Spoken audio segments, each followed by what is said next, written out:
Please listen carefully. Hello, universe. Welcome to the Optimist Daily Update. I'm Summers McKay. And I'm Kristy Jansen, and we're part of the team behind the Optimist Daily, making solutions the news. We bring you reader-funded solutions news every day in order to change the tenor of news media, social media, and the direction of your day to help get you focused on solutions. 7 days a week, we publish positive news stories written by award-winning journalists and delivered online to your inbox and through our social channels. And also, we are sharing these solutions in a commute-worthy, walk-worthy, home office-worthy, gonna do it fast today-worthy podcast. Today is Monday, the 8th of February, 2021. So, Kristy, two things. Last Friday or Thursday, I forget, I said it was 2020. Oh, and I was listening to the podcast, and what was funny, I think it was February 5th, I said it was 2020 because I had written a check earlier that day also for 2020, because who writes checks anymore? But our owner for the home that we currently rent was here, and I said, oh, let me just give you a check because we're kind of prorating this last period of time. And so I wonder how many podcasts I have been saying 2020 without even thinking about it. no, But it is not 2020. It is 2021. It's 2021. And I was doing that in the first few weeks of my journaling. I would always just automatically typing 2020, 2020 for my dates. But yeah, it's that beginning of the year turnover that doesn't actually happen for the first 5 weeks of the month. So I have a proposal that's sort of like off kilter, but I think you and I think as many people who want to, should celebrate New Year. Like we get to celebrate again, because January was just like such a month, that instead we'll celebrate New Year with Lunar New Year, which is coming up on February 11th and 12th. Is that the Chinese New Year then? Yes. Okay. That is Chinese New Year. That is Lunar New Year. It is kind of, that season of light when we start to see the first inklings of spring. So yeah, that's what I'm recommending we do. Okay, so we've just been in this like liminal period between the 2 years from January 1st to February 11th. Exactly. We've been in 2020 limbo, and now we're fully stepping into 2021. But speaking of limbo and other crazy things, I once again have like a hard stop in just a few minutes because the Packers are coming back, and today we're taking everything off the walls, every picture frame. So my home is going to be laid bare and a bit naked as we move on this journey toward my next adventurous home. But that is not to say that I didn't find tremendous delight in our pre-record conversation, as well as on the Optimist Daily today. What was your favorite headline, my dear? Well, I have to talk about the headline that reads, MIT study, cyborg spinach plants send emails when detecting explosives. I love it. There's little spinach populations sending emails. It's perfect. And this is talking about biohacking, right? And yes, they're not actually sitting there with little computers or anything like that. But what it does is it gets sort of between the communication barriers that we have between us and plants. But plants actually do communicate with each other. This is something which I find fascinating. And I've read lots of really interesting studies about forests and sort of the interconnection between the different kinds of trees. And this is why biodiversity is a super important thing in these natural areas. But what these MIT engineers have done, they've got these sort of cyborg spinach plants, which means that they are able to, when they detect a certain explosive compound in the water that they're using, there's some carbon nanotubes within the leaves that emit a fluorescent signal when they detect these compounds.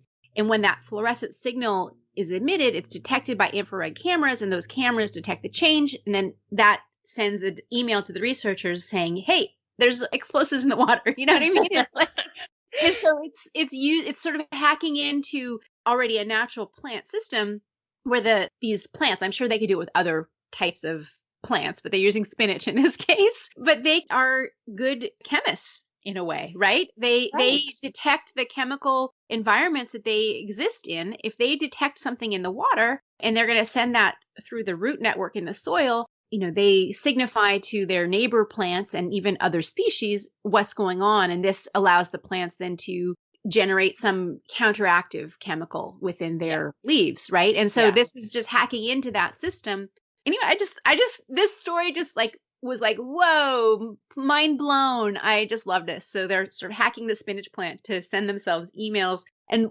researchers think that this could become sort of the idea that creates bigger systems that could one day be used to offer warnings about pollution or climate change or other environmental conditions by using the actual plants that are living in those environments. Yeah. Yeah. What I love, I mean, I know that my plants can sense changes in the environment, right? Ficus trees are really big indicators of whether or not the air in a particular environment is healthy, right? So ficus trees will just drop all their leaves. And when we had the Thomas fire many years back, I have kind of a collection of ficus trees, and they all went into shock and they all dropped their leaves because they were just flat out saying the air is bad, the air is bad, the air is bad. Oh, do they come back though? And so, yes, but you have to be super patient. It's actually like a bare ficus tree can be relatively unattractive, and most people aren't patient and assume it's dead. There was this play, The Secret Garden, and there's a song in it called When a Thing is Wick, It Has a Life About It. So I say wick, and what it is that there is life in this plant. You just have to like nurture it to get it back out. Uh-huh. So I loved this story because I completely look to the plants in my home as indicators on whether or not the air is proper, whether or not the air filters are working, whether or not there's enough moisture. They're such indicators of the health of a home and the health of a garden. And so I was not surprised that their chemical changes might be turned into email sending spinach. But I also just love the idea. And then that goes down the road of like Attack of the Killer Tomatoes, because what if they get mad about it all? And that's one of my husband's favorite childhood memories, watching Attack of the Killer Tomatoes. Long story short, this story got me very excited about plants. And it should come as no surprise that you followed up with your own plant story. Exactly. Why, yes, I am. And this one is about mini forests. Okay. So the headline is, just to frame it, we know that we're really into rewilding. We know we want to use as much unused urban space to plant vertical gardens to increase biodiversity. This headline takes that right on. So the UK is to plant tiny forests to replenish woodland areas in cities. A piece of land the size of tennis courts in Bristol will soon become one of 100 tiny forests planted across the UK over the next 3 years. So these little mini forests are part of a nationwide initiative to replenish precious woodland areas.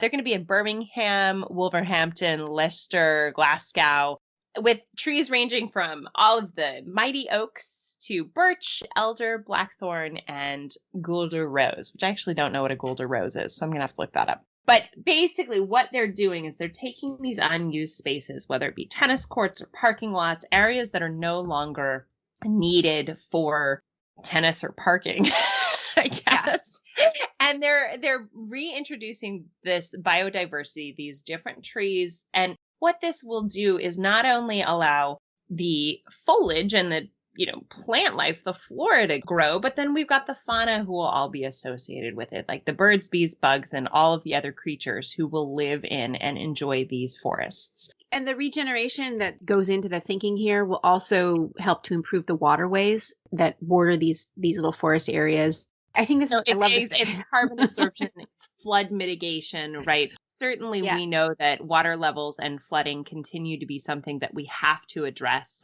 If we don't, we're going to have a very different future, and the places that we live will become uninhabitable if we don't take this on. And I love the idea that you don't need billions of acres available to make a difference, right? You can just start with 100 tiny forests. And right. I think it's just lovely. And the other thing that this project will do is it'll bring young people, the local schools will be able to use the tiny forests to help them as citizen scientists collecting data on carbon absorption, flood mitigation, biodiversity. These are little areas where the budding naturalists can get their hands dirty, so to speak, in the soil.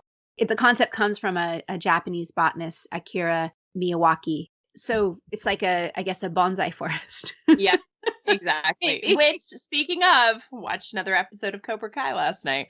Oh, you did. We haven't gone into that one yet. We're working our way through season 3. Okay, guys, I am sorry, but I have someone knocking at my door, so let's just blast through these last few articles. We have a headline that reads, use these egg substitutes to make your favorite recipes plant-based. Like that, Nigerian farmers win a 13-year case against Shell for spillages. A Utah activist lets people without a home set camp in his front yard.